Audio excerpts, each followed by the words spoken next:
All right, so let's talk about category C, speed control, scale C2, rolling stops. What does ICBC say? Bring the vehicle to a complete stop when required, at stop signs, red lights, and when exiting parking lots. Okay, what do we say? This is the easiest way to fail a road test because the moment the examiner feels that your car still has momentum, you slow down but you didn't stop, then it's an automatic fail. Okay, so make sure you feel the stop. Make sure you feel that slight nudge that you're falling back into your seat. Okay, so a couple of examples here. Coming up to a red light, this is you, and you look and go, oh, all the drivers in front of me didn't make a full stop before turning right on a red. I won't be like them. I will make a complete stop before the stop line. Okay, so too often we're practicing with the student and this hasn't quite solidified for them yet.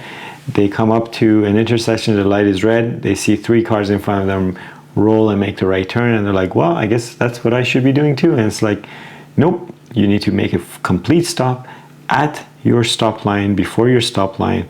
You need to shoulder check right for anyone that might be riding alongside you or running up to you, the crosswalk. And if this crosswalk is clear, you need to come up to the edge, check carefully to the left, check your cross traffic. If you end up sitting there because you're checking cross traffic, you need to shoulder check again before you make your right turn. So lots of things going on there, hence why you have the red. The red is telling you you don't have priority at this intersection. So why on earth are you just rolling and making your right turn?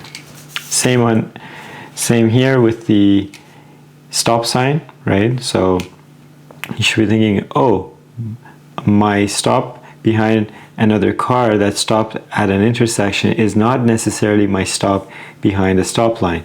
When it's time, I will pull forward and have my own formal stop at the stop line, right? So sometimes we're coming up to a stop sign, there's a car here, and because we need to maintain a safe following distance or safe stopping distance, we stop before this car, but we're not quite at the stop line ourselves.